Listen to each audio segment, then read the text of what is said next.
Hey, what's up you guys, Thor here. Welcome to the EQR Gaming, and some that was a pain in the ass to set up. What I'm going to be doing for you guys is a game called Shivers, which is a game that was released in 1995 by Sierra. It is a point-and-click puzzle game with some survival horror elements, although they're not that prevalent. You'll see why as we get into the game. But the reason why it was a pain in the ass to set up is because it was released in 1995. And, that was back when, Windows 95 was released. You guys may remember that old OS. And I have nice shiny new Windows 7. My Shivers wouldn't even try to install on it. So I ended up getting this virtual machine, which you see right here, which is running Windows 98. For those of you guys who may remember using it, here's my computer for it. Nice and primitive compared to what we have. But we'll go ahead and get started since, this virtual machine makes it work. We'll go ahead and start it right up. Let's go. About a minute in. Cool.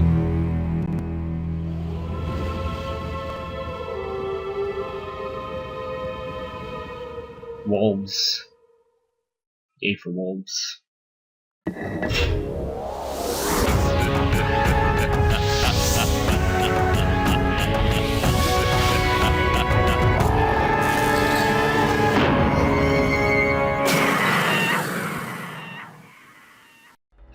By the way, I might sound a little bit different than I did in my Alice playthrough just because I'm actually using a headset now. Anyway, after that we get a nice little, pretty friggin' awesome looking title screen and music. Let's go ahead and start a new game because the slideshow is just literally a bunch of scenes that we'll be seeing in the game anyway, so there's no point. Add your name to the guest book. It's okay, I'll add my name to the guest book. Let's go ahead and put in Thor and play.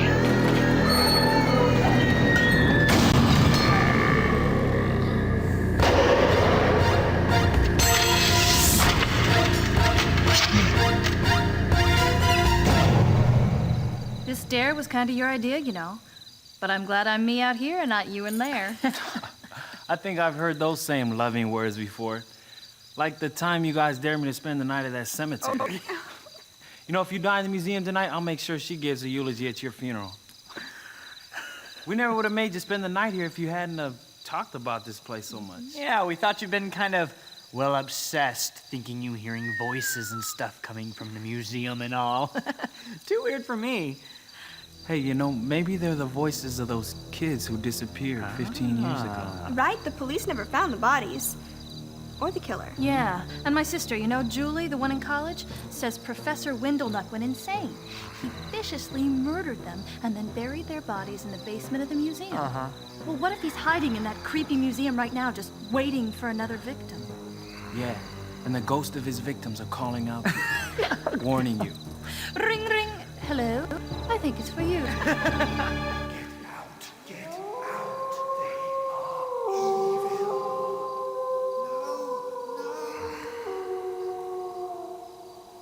No. That was just a dog howling. There was something more than that. Well, I didn't hear anything. I think this place is just getting us all spooked. Are you sure you want to go through with this? You could back out at any time. But of course, if you did, you'd probably never live down the chicken jokes. That's true. You'll be all right. Come on, I don't want to be late for the movie. We'll be back at dawn to let you out. Bye-bye. Bye. See ya. Later. Peace.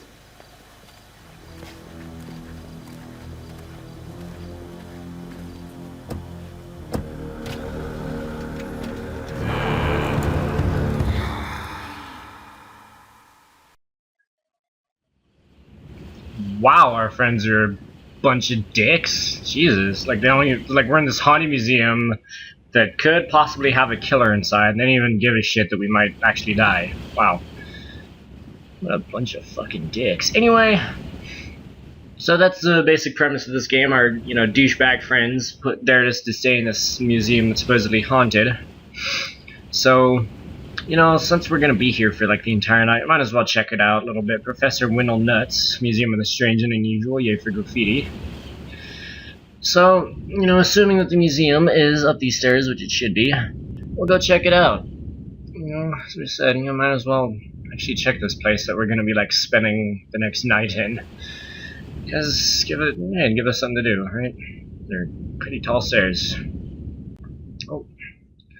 And the doors are locked, so there's a button. Let us push button because it's a button. Welcome to Professor Windelknot's Museum of the Strange and Unusual. Audio skipping. Unfortunately, the museum is still preparing exhibits and hopes you will visit when we open sometime in the near future. So the museum's not even open. That's great. We're like there to spend the night in a museum that's not even open. That's actually a pretty nice looking view. There's like trees. Anyway, yeah, this is as you can see, is a point and click game. The cursor will change depending on directions that we can go. It's actually a pretty cool looking cursor too. So since we can't go in, might as well explore the grounds a little bit more. It's a little cute looking dragon thing, and my head's itching. Let's pull this chain. Sir Hubert Windelknot. I was just about to say Sir Hubert Knot. I don't even know what I was about to say. What is wrong with me? By Whitney and Son Ltd. Let's check this letter out. Dear Hubert, the firm of Whitney & Son, Ltd. has handled the legal and financial affairs of the Windelknots for 256 years, always in a discreet and trustworthy manner. In the tradition of Whitney & Son, James, my eldest, will continue serving you when I retire from the firm in a fortnight. He and Geoffrey often played together as children, so I'm sure you remember him. James and I are pleased to attend Geoffrey's wedding in London last April, and were surprised not to see you there. The Countess responded quite bitterly when asked about you, and tried to smooth things over by making a sizable financial endowment to the happy couple on your behalf. It puzzles your family and old friends as to why we have not heard from you for over 4 years, but we assume the museum keeps you busy. I will not bother you further. However, in my absence, if the firm fails to live up to your expectations, let me know personally. Your servant and friend, Joseph P. Whitney. So right off the bat, we're finding out that the owner of this museum sort of hid himself from everything. Not even showing up. 29. There's a number on that dragon. It is 29. So let's go this way since there's nowhere else to go. It's this nice serene little pond. And what's this? This is actually our first puzzle in the game. Since we saw the number 29, this is pretty self-explanatory to 29. But here's the actual puzzle. You may have seen that there were some little colored circles on the thing above the numbers. 3 white on top and 3 black on bottom, and that's how we need to arrange the gears. But we only have 7 moves to do it, and you can only move a gear to an adjacent spot.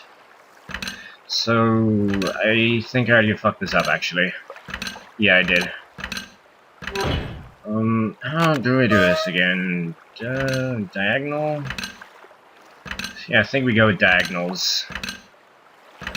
There we go.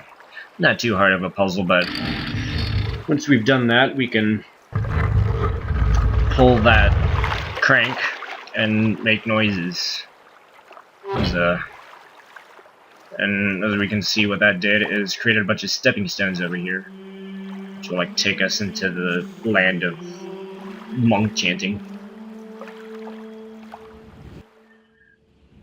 So looking down, we have our second puzzle. Pretty much what we need to do is match symbols with their colors based on what we see around. So we can see one of the symbols right here, pretty much giving us a little hint right off the bat. So we can adjust this one. Which one was it? It was that one. Circle with a little plus sign inside of it. Like a fancy plus sign. Now we actually saw another one of them. You may have seen on that door this little rainbow licky thingy. So let's go ahead and flip this to that one. There we go. Alright, now there are just 4 more. Go ahead and see where they are. On the bench we have little 2 circles. Here we have a white S thing. I'm going to try and make sense to what these symbols are because I don't know what they are. It might be something, but I don't know. A green little sun looking thing. And over here, if we come up the stairs a little bit, we can see an orange thing that looks like a vase next to this vase. So I'm going to say it looks like a vase because it's next to a vase. So it is now a vase. So since we've found the other 4, Let's go ahead and back here and try and remember what they were. Green was the thing that I just went right past, of course. Also known as the sun. Red was like the two circles inside of each other. The white was like the little S thing. And the vase-looking thing. And once we match them all up, it'll actually open a little secret staircase. So let's go down this secret staircase. It is like dark. It's like already like really dark tunnel. Oh, it's dark in here. And we just got taken right back to where we were. So let's turn the power on. So we can actually see where we're going, which, you know, seeing where you're going is always nice.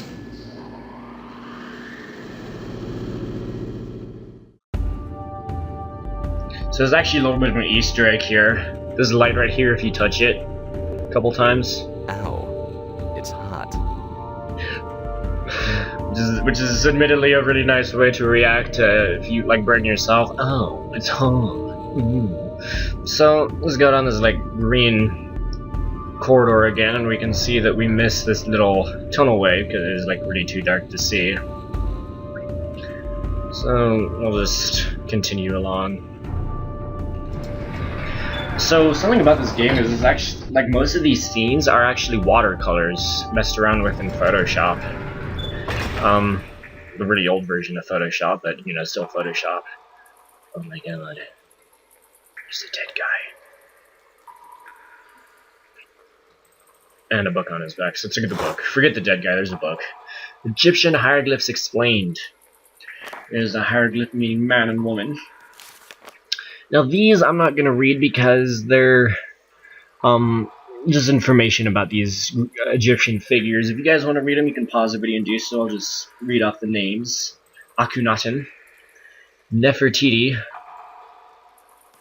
Cleopatra, Lady T, Seneferu, Semti, Tutankhamun. Of course, you guys may have heard about Tutankhamun already, the boy king of Egypt. Amenhotep, Ramses, Queen Nefertari, his names are hard to pronounce, Thothmes III, and I might actually be butchering these too, but hey, Queen Mutemwa, and then some symbols meaning north, south, west, and east, and a torn page. Now go ahead and take this time to explain the sort of menu. If we click on this little thing right here, we'll be taking the menu where we can see our score. Adjust the volume, adjust the brightness, save our game. Let's actually go ahead and do that right now,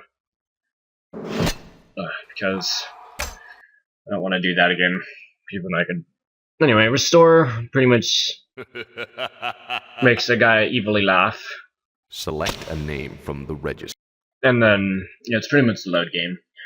Full screen and window is allows to toggle off and on between that.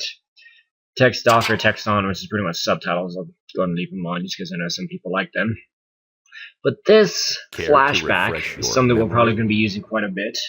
It basically allows you to look at things that you've already seen and review them again. So now if we want to look at this Egyptian Hieroglyphs Explained book, which we are actually going to have to later, we don't have to run all the way back here to look at this book. So that's a pretty useful feature, which is we're going to be using quite a bit. Let's get in this boat. This is another sort of puzzle, because this boat actually has like a weird control mechanism. This little thing controls the boat, but you know, this one's disabled, and we can't enable it because this one is already enabled. So we have to close that one, open this one, and now we can start boating. Just turn it and move ourselves forward through this water. And some of the ambience. Creepy music.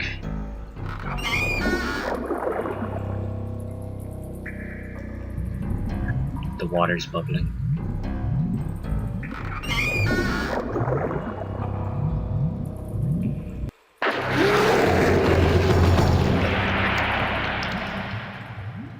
And that just happened.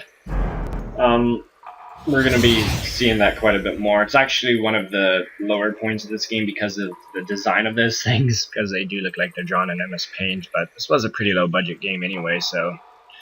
But, you know, besides that, it's still a really good game, so let's just move on after we just, like, got hurt. You can see our little life bar down here. That is our life bar, yes. A pot. I'm gonna break it.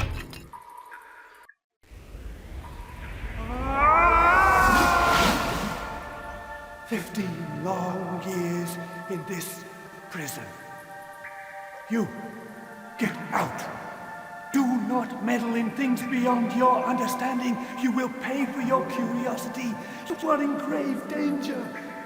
They are so evil. Already some of your life essence has been stolen. I was too old, not fast enough. The Ixupi are so evil. It is imperative to find all the vessels, because it seems only when they are united with their talismans do they have any power. My plan was to use them on the Ixupi before any more of them escape into the world. I believe they cannot resist the vessels as long as they're with the talismans and you approach directly. This vessel here is of no use to you, however. Its Ixupi is the one who robbed me of my essence. And he has escaped into the world. And they've ruined my museum! So I love this guy's like conflicting statements right here. Get out! And then he's all like, "You can, if you do this, you can stop these things." He doesn't know what he wants us to do. But of course, you know, these things are so evil, according to him. So now we'll just go ahead and go on down this like blue corridor thing. It's pretty long. Wow. And here we're actually going to be getting another puzzle, which we'll actually be seeing quite a few times, because you have to do one of these puzzles every time you want to use an elevator. Basically what you need to do is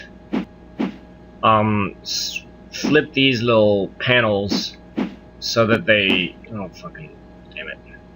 So they line up in a little... god damn it. So they line up in a line, pretty much. Which is sometimes easier said than done, but this time we got it. They actually do get more complicated the more you use the elevators, but thankfully there are secret passages that will allow us not to use the elevators, which is good because puzzles are bad. Although for the puzzles in this game, you know, there's some that I remember how to solve. Some of them that are sort of randomized like these, so it's like a different challenge each time.